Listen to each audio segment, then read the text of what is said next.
ഞാനിപ്പോൾ ഐസ്ലാൻഡിലാണ്. ഐസ്ലാൻഡിലൂടെയുള്ള സഞ്ചാരം ആരംഭിച്ചിട്ട് ഏതാനും മണിക്കൂറുകളെ ആയിട്ടുള്ളൂ. അഗ്നിപർവ്വതത്തിൽ നിന്ന് ലാവ പൊട്ടിയൊഴുകി ഉറഞ്ഞ ഒരു പ്രദേശത്തുകൂടിയാണ് ഇപ്പോൾ പോകുന്നത്. നോക്കത്താ ദൂരം പരന്നുകിടക്കുന്ന ലാവാപ്പാറകൾ, നരകം പോലൊരു പ്രദേശം. മനുഷ്യർക്ക് നടക്കാൻ പോലും ആവാത്ത രീതിയിൽ കൂർത്ത മുനകളുമായി എഴുന്നു നിൽക്കുന്ന പാറകൾ.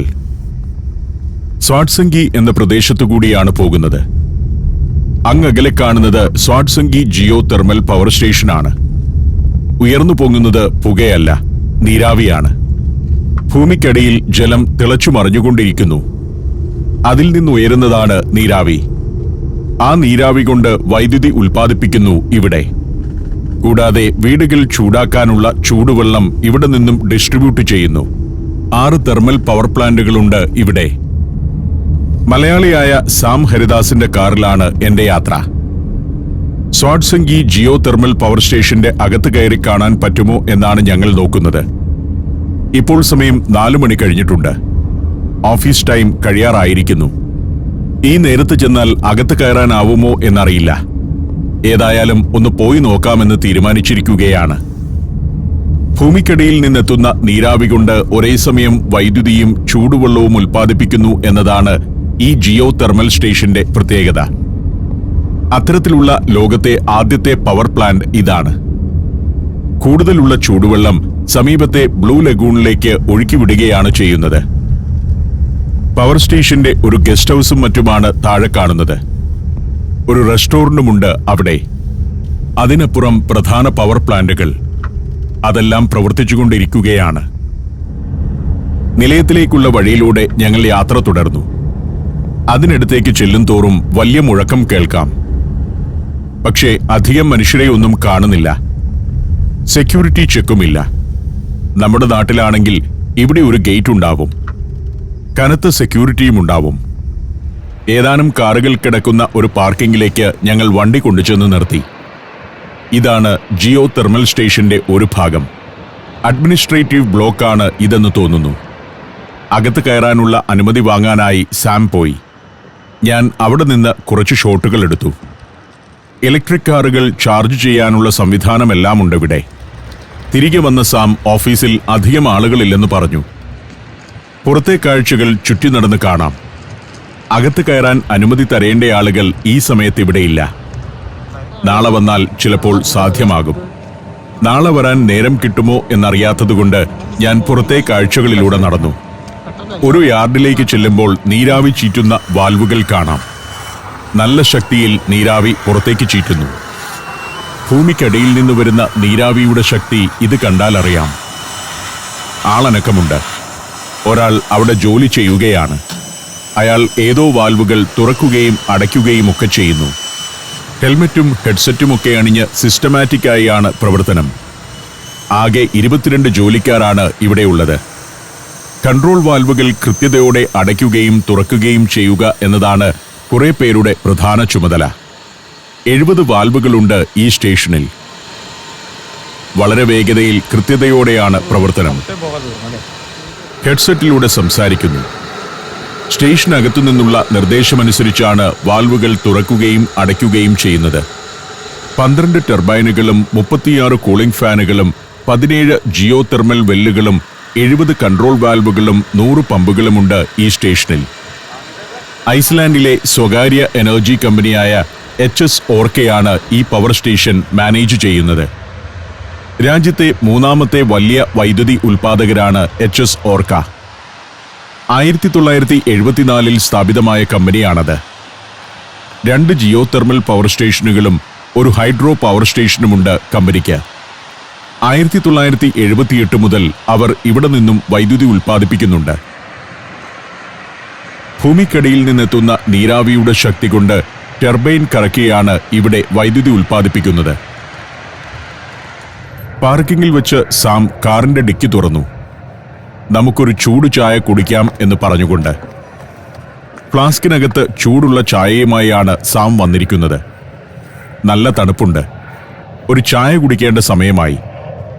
ഭക്ഷണം കഴിച്ചിട്ട് 1 മണിക്കൂർ കഴിഞ്ഞിരിക്കുന്നു. ഓരോ നല്ല ചൂട് ചായയാവാമെന്ന് ഞാനും പറഞ്ഞു. രസകരമായ അന്തരീക്ഷം. സാം കപ്പുകളിലേക്ക് ചൂട് ചായ പകർന്നു. വീട്ടിൽ നിന്ന് ഉണ്ടാക്കിക്കൊണ്ടുവന്നതാണിത്. ചായ മാത്രമല്ല, ഒരു നാടൻ പലഹാരവുമുണ്ട്. ഒരു മരങ്ങാട്ടുപുള്ളിക്കാരന് മറ്റൊരു മരങ്ങാട്ടുപുള്ളിക്കാരൻ കൊണ്ടുവന്ന വിശിഷ്ട വിഭവം. നമ്മുടെ ഇലയട തന്നെ. ഇലയില്ലെന്നേ ഉള്ളൂ. അടയും അവിടെ നിന്ന് കഴിച്ചു. പവർ സ്റ്റേഷനും കണ്ടുകൊണ്ട്. ആവിയാണ് ആ കുഴലിലൂടെ പുറത്തു പോകുന്നത്. ഞങ്ങൾ അവിടെ നിന്നും യാത്ര തുടരുകയാണ്. ഗ്രിൻഡാവിക് എന്നൊരു ഗ്രാമം ഇവിടെ അടുത്തുണ്ടെന്നാണ് സാം പറയുന്നത്. ആളൊഴിഞ്ഞുപോയ ഒരു ഗ്രാമമാണ്. 2023-ലും 24-ലും 25-ലുമെല്ലാം ഇവിടെ അഗ്നിപർവ്വത സ്ഫോടനമുണ്ടായിരുന്നു. 800 വർഷത്തിനു ശേഷമുണ്ടായ സ്ഫോടനങ്ങളാണ്. അതോടെ പല പ്രദേശങ്ങളും അപകട ഭീഷണിയിലായി. ഒരു ഫിഷിംഗ് വില്ലേജായിരുന്നു ഗ്രിൻഡാവിക്. അഗ്നിപർവ്വതം പൊട്ടിയതോടെ ആ ഗ്രാമത്തിലുണ്ടായിരുന്നവർ ആകെ പ്രതിസന്ധിയിലായി. അവിടെ നിന്നും ആളുകളെയെല്ലാം ഒഴിപ്പിക്കുകയും ചെയ്തു. ആ ഗ്രാമം കാണാനാണ് ഇനി പോകുന്നത്. ഇതൊരു ഉയർന്ന പ്രദേശമാണ്. ഇതിന്റെ മറുഭാഗത്തുള്ള കടൽ തീരത്താണ് ഗ്രാമം.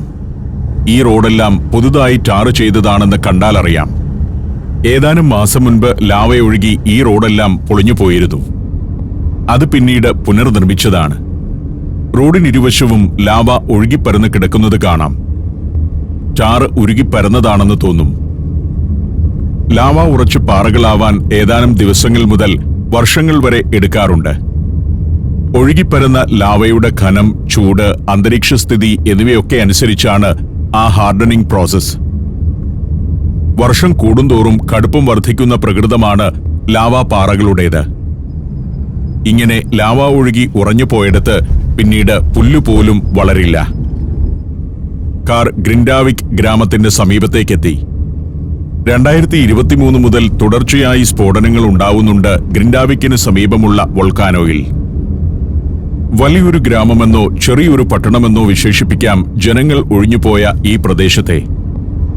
ഏറ്റവും മികച്ച സൗകര്യങ്ങളുള്ള ഒരു ഗ്രാമമാണിത്. പക്ഷേ ജനം ഇതെല്ലാം ഉപേക്ഷിച്ചു പോയിരിക്കുന്നു. റെയ്ക്യാവിക് പോലുള്ള പട്ടണങ്ങളിലേക്കാണ് അവർ താമസം മാറ്റിയത്. ഏതാനും ഫാക്ടറികൾ ഇപ്പോഴും പ്രവർത്തിക്കുന്നുണ്ട്. അത് നിശ്ചിത സമയത്തേക്ക് മാത്രം പ്രവർത്തിക്കാനുള്ള അനുമതി നൽകിയിരിക്കുകയാണ് ഗവൺമെന്റ്. പെട്രോൾ പമ്പും റെസ്റ്റോറന്റുമെല്ലാം അടഞ്ഞുകിടക്കുന്നു. എന്നാലും പുൽമേടുകളൊക്കെ മനോഹരമായി വെട്ടിയൊരുക്കി നിർത്തുന്നു എന്നതാണ് ഈ നാടിന്റെ ഒരു ഗുണം. കാടുപിടിച്ച് ആർക്കും വേണ്ടാതെ കിടക്കുകയല്ല. ഇവിടുത്തെ ഗസ്റ്റ് ഹൗസ് ആണിത്. അതൊന്നും ഇപ്പോൾ പ്രവർത്തിക്കുന്നില്ല. ഒരു മനുഷ്യനെ പോലും കാണുന്നില്ല എവിടെയും. ഇന്ന് രാവിലെ വരെ ഇവിടെ ആളുണ്ടായിരുന്നതുപോലെ എല്ലാം വൃത്തിയോടെ കിടക്കുന്നു. 2023 നവംബർ വരെ 3000 ആളുകളുണ്ടായിരുന്ന ഗ്രാമമാണിത്. പ്രശസ്തമായ ഒരു ഫിഷിംഗ് വില്ലേജ്. നിരവധി ബോട്ടുകളിൽ ആളുകൾ കടലിൽ പോയി മീൻ പിടിച്ചു കൊണ്ടുവന്നിരുന്നു. മത്സ്യ സംസ്കരണ ഫാക്ടറികളും ഉണ്ടായിരുന്നു ഇവിടെ. ഗ്രാമീണരുടെ പള്ളിയാണിത്. അതെല്ലാം സജീവമെന്നോണം നിൽക്കുന്നു. കുറച്ചാളുകൾ ഇവിടെ താമസിക്കുന്നുണ്ട്. എങ്കിലും ബഹുഭൂരിപക്ഷം പേരും ഒഴിഞ്ഞുപോയിരിക്കുന്നു. സീസ്മിക് റിപ്പോർട്ടുകൾ അനുസരിച്ച് ഇനിയും അഗ്നിപർവ്വത സ്ഫോടനങ്ങളും ഭൂകമ്പവും ഉണ്ടായേക്കാം.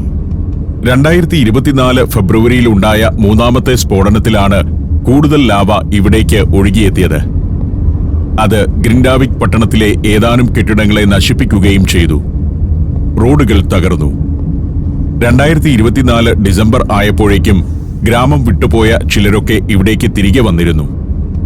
എന്നാൽ 2025 ഏപ്രിൽ 1 വീണ്ടും അഗ്നിപർവ്വത സ്ഫോടനമുണ്ടായി.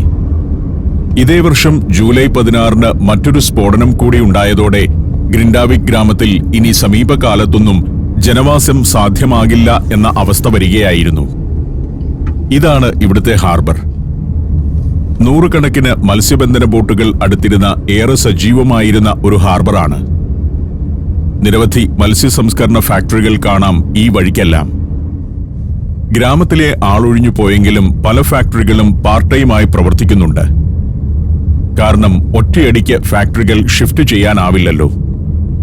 അതിനാൽ ചെറിയ തോതിൽ പ്രവർത്തനം നടക്കുന്ന സ്ഥാപനങ്ങളുണ്ട്. അതുകൊണ്ടാണ് ചിലയിടത്തൊക്കെ ആളനക്കമുള്ളത്. എന്നാൽ രാത്രിയാവുമ്പോൾ ഇവിടെ ആരുമുണ്ടാവില്ല. നല്ല ഗംഭീര കെട്ടിടങ്ങളും ഫെസിലിറ്റികളും. ഇവിടെ ഏതാനും ദിവസം താമസിക്കാൻ കൊതി തോന്നും. പള്ളികൾ, പൊതുസ്ഥാപനങ്ങൾ എല്ലാം ഏറ്റവും വൃത്തിയോടെയും ഭംഗിയോടെയും കാണുന്നു. ഒരു ഭാഗത്തേക്കെത്തുമ്പോൾ പുൽമേടുകളിൽ കുറെ ആളുകൾ നടക്കുന്നു. ഇവിടെ ആളുകളെ കാണുന്നതെന്താണെന്ന് ഞാൻ സാമിനോട് ചോദിച്ചു. ഒഴിഞ്ഞ ഗ്രാമം കാണാൻ വന്ന ടൂറിസ്റ്റുകളാണത്. ആളൊഴിഞ്ഞ ഗ്രിൻഡാവിക് സന്ദർശനവും ഇപ്പോൾ ഒരു ടൂറിസം ആക്ടിവിറ്റിയാണ്. ടൂറിസ്റ്റുകൾ വന്ന ബസ്സും ഒരിടത്തുണ്ട്. ആളൊഴിഞ്ഞു പോയ പല നഗരങ്ങളും ഗ്രാമങ്ങളും ഞാൻ സഞ്ചാരത്തിനിടെ കണ്ടിരുന്നു. അതെല്ലാം കാടുപിടിച്ച് പ്രേതനഗരം പോലെ കിടക്കുന്നതായിരുന്നു കാഴ്ച. ഒരു കാലത്ത് ഇതൊരു പ്രേതനഗരമാവുമായിരിക്കാം. എന്നാൽ ഇപ്പോൾ ആർക്കും കൊതി തോന്നുന്ന ഒരിടമാണിത്. പല രൂപവും വലിപ്പവുമുള്ള കെട്ടിടങ്ങൾ, അതിമനോഹരമായ കെട്ടിടങ്ങളാണ്. ഇതൊക്കെ ഉപേക്ഷിച്ചു പോകാൻ ഇതിന്റെ ഉടമയ്ക്ക് മനസ്സ് വരുമോ എന്ന് തോന്നിപ്പോകും. സമ്മർ അവധിക്കാലത്ത് USA, Scandinavia and Baltic, Japan and Korea, China and Mongolia, 5 African രാജ്യങ്ങൾ എന്നിവിടങ്ങളിലേക്ക് സഞ്ചാരത്തിനൊപ്പം സഞ്ചരിക്കാൻ ഇപ്പോൾ തന്നെ ഈ നമ്പറിലേക്ക് വിളിക്കുക അല്ലെങ്കിൽ മെസ്സേജ് അയയ്ക്കുക. Phone 7591966600. Azerbaijan, Indonesia, Tajikistan, Peru. സഞ്ചാരം വോളിയം നമ്പർ 14. ഫുൾ HDയിലുള്ള ഈ അപൂർവ ദൃശ്യയാത്രാ വിവരണ ശേഖരം സ്വന്തമാക്കാൻ 99544422 എന്ന നമ്പറിലേക്ക് സഞ്ചാരം എന്ന് SMS ചെയ്യൂ. ഗ്രാമത്തിൽ ഒന്ന് കറങ്ങിയ ശേഷം ഞങ്ങൾ റേക്യാവിക്കിലേക്ക് യാത്ര തുടരുകയാണ്. കുന്നുകളിലും ചെരുവുകളിലും നിരവധി സുന്ദരൻ കെട്ടിടങ്ങൾ. പണ്ട് ലാവയുറഞ്ഞ ഭൂമിയിലാണ് അതെല്ലാം പണിതുവച്ചിരിക്കുന്നത്. ഇവിടെ മണ്ണുകൊണ്ട് വലിയൊരു മതിൽ പണിതുവച്ചിരിക്കുന്നത് കാണാം. ലാവ ഒഴുകി ആ വീടുകളിലേക്ക് എത്തുന്നത് തടയാനുള്ള സംവിധാനമാണ്. എന്നോ ലാവ ഒഴുകിപ്പരുന്ന പ്രദേശങ്ങളാണിതെല്ലാം. ലാവ ഫീൽഡിലുമുണ്ട് കുറെ കെട്ടിടങ്ങൾ. ഈ കറുത്ത ഭാഗം അടുത്ത കാലത്ത് ഒഴുകിയതാണ്. മുന്നിൽ കാണുന്ന കുന്നാകട്ടെ നൂറ്റാണ്ടുകൾക്ക് മുൻപെന്നോ ഉറഞ്ഞുപോയ ലാവയും. 2023 അഗ്നിപർവ്വത സ്ഫോടനം ഗ്രിൻഡാവിക് ഗ്രാമത്തിനും സ്വാട്സെങ്കി പവർ സ്റ്റേഷനുമാണ് ഏറ്റവും ഭീഷണി ഉയർത്തിയത്. ലാവാപ്രവാഹം കുറച്ചുകൂടി ശക്തമായിരുന്നെങ്കിൽ പവർ സ്റ്റേഷനും അതിന് സമീപത്തെ ബ്ലൂ ലഗൂണും നശിക്കുമായിരുന്നു. എന്നാൽ ഭയപ്പെട്ടതുപോലെ നാശനഷ്ടമുണ്ടായില്ല. സ്ഫോടന സാധ്യത തിരിച്ചറിഞ്ഞപ്പോൾ തന്നെ മുൻകരുതലെടുത്തതാണ് ഒരു കാരണം. ലാവയാകട്ടെ പവർ സ്റ്റേഷന് അടുത്തുവരെ എത്തിയതുമില്ല.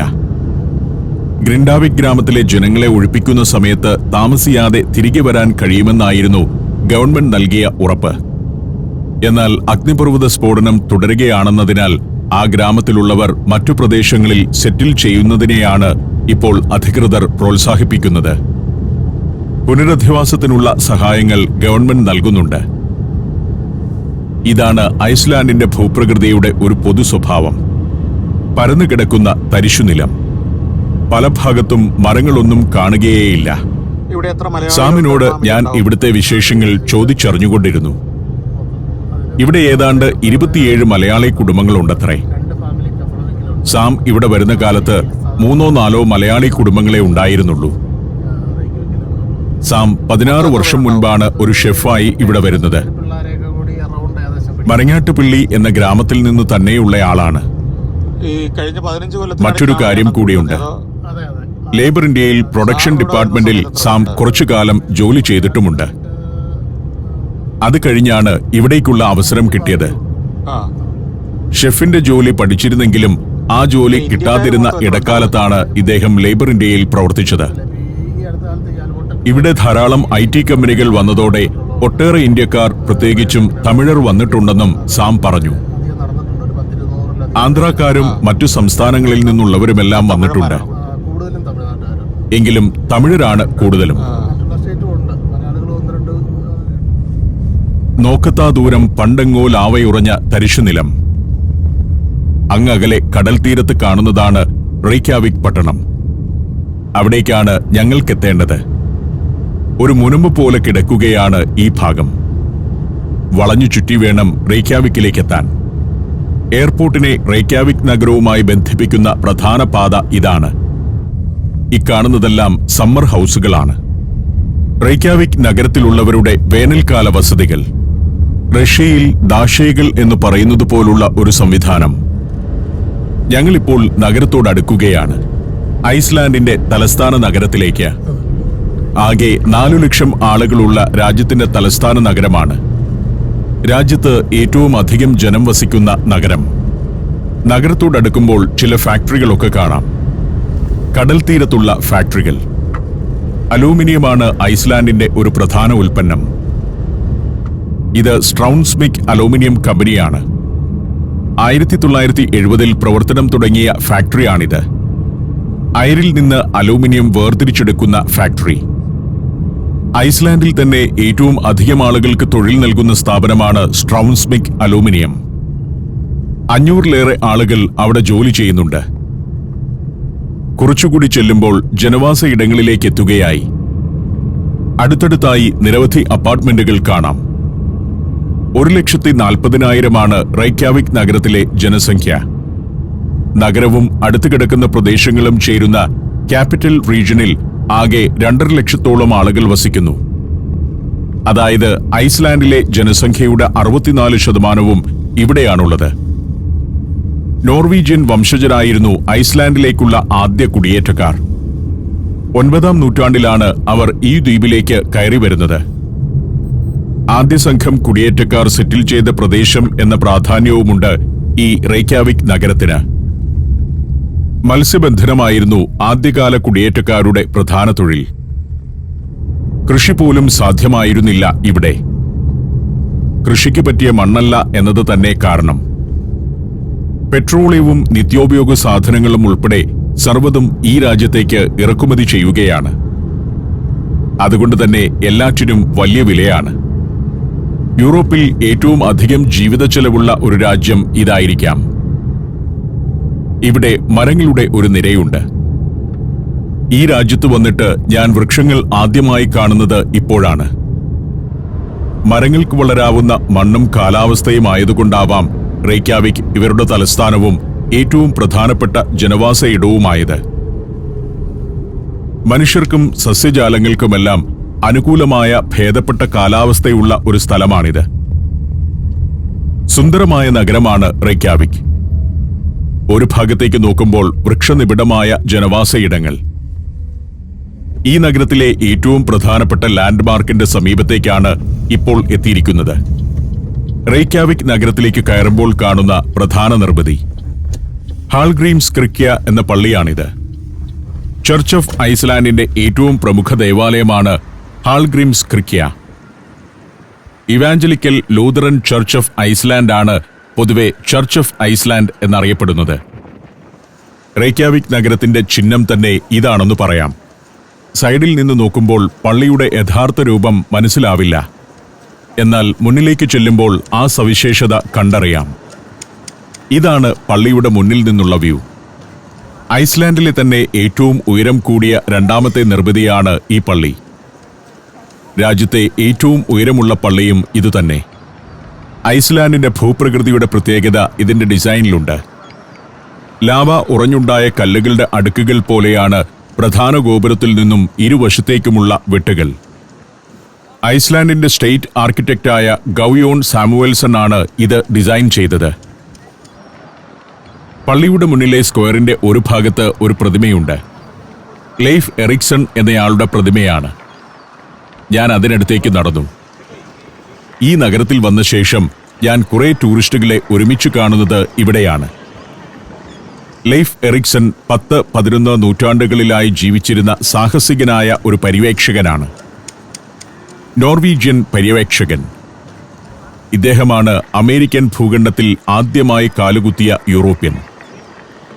കൊളംബസ് അമേരിക്കയിലെത്തുന്നതിനും 500 വർഷം മുൻപ് ലെയ്ഫ് എറിക്സൺ അവിടെ കാലുകുത്തി എന്നാണ് ചരിത്രം. അത് നമുക്കൊരു പുതിയ അറിവാണ്. 1930-ൽ അമേരിക്കയാണ് ലെയ്ഫ് എറിക്സന്റെ പ്രതിമ ഐസ്ലാൻഡിന് സംഭാവന നൽകിയത്. അതിമനോഹരമായ ഒരു സ്ക്വയറാണിത്. പശ്ചാത്തലമായി പള്ളി, മുന്നിൽ ലെയ്ഫ് എറിക്സന്റെ പ്രതിമ, സുന്ദരമായ കാഴ്ച, നല്ല കാലാവസ്ഥയും. പള്ളിയുടെ മുന്നിൽ നിന്നും നഗരം ആരംഭിക്കുകയാണ്. നഗരത്തിലെ ഏറ്റവും പ്രധാന തെരുവിന്റെ തുടക്കം ഇവിടെ നിന്നാണ്. 74.5 മീറ്ററാണ് പള്ളിയുടെ ആകെ ഉയരം. 20 നില കെട്ടിടത്തേക്കാൾ ഉയരമുണ്ട്. 1986 ഇതിന്റെ നിർമ്മാണം പൂർത്തിയായത്. നേരം 6:45 എങ്കിലും നല്ല വെയിലുണ്ട്. ഹാൾഗ്രിമർ പീറ്റേഴ്സൺ എന്നൊരു കവി ഉണ്ടായിരുന്നു 17-ാം നൂറ്റാണ്ടിൽ ഐസ്ലാൻഡിൽ. ഈ രാജ്യത്തെ ജനതയെ ഏറ്റവും സ്വാധീനിച്ച കവിയായിരുന്നു അദ്ദേഹം. പാസ്റ്റർ കൂടിയായിരുന്ന അദ്ദേഹത്തിന്റെ സ്മരണാർത്ഥമാണ് ഈ ദേവാലയത്തിന് ഹാൾഗ്രിംസ് കിർക്യ എന്ന പേരിട്ടിരിക്കുന്നത്. 45 വർഷമെടുത്ത് പണിത പള്ളിയാണിത്. പള്ളിയുടെ മുറ്റത്ത് കല്ല് വിരിച്ചിരിക്കുന്നത് പോലും പ്രത്യേക പാറ്റേണിലാണ്. ഏതോ ഒരു ഗോത്രക്കാരുടെ വീടിന്റെ ചുവർ ചിത്രം പോലെ തോന്നും. അല്ലെങ്കിൽ ഏതോ അന്യഗ്രഹ ജീവികൾ ഭൂമിയിൽ വരച്ച ചിത്രം പോലെ. ഞാൻ പള്ളിയുടെ വാതിൽക്കലേക്ക് നടന്നു. ഒരു ലോഹവാതിലാണ്. അത് അടഞ്ഞാണ് കിടക്കുന്നത്. വാതിലിലുമുണ്ട് അല്പം ദുർഗ്രഹമായ ചിത്രപ്പണി. പള്ളിവാതിലിന് മുന്നിൽ നിൽക്കുമ്പോൾ ഇതാണ് കാഴ്ച. ചത്തുരത്തിനു ചുറ്റും വലിയ കെട്ടിടങ്ങളും വീടുകളും. അവിടെ നിന്ന് കാറിൽ കയറി ഞങ്ങൾ യാത്ര തുടർന്നു. നഗരത്തിൽ സന്ധ്യാനേരത്ത് കുറെ കാഴ്ചകളുണ്ട്. ആ കാഴ്ചകളിലേക്കാണ് പോകുന്നത്. പോക്കുവേലിൽ തിളങ്ങി നിൽക്കുന്ന പള്ളി. അതിന്റെ മുറ്റത്തു നിന്നും റെയ്ക്യാവിക്കിന്റെ സായന്തന കാഴ്ചകളിലേക്ക് ഞാൻ സഞ്ചാരം തുടർന്നു.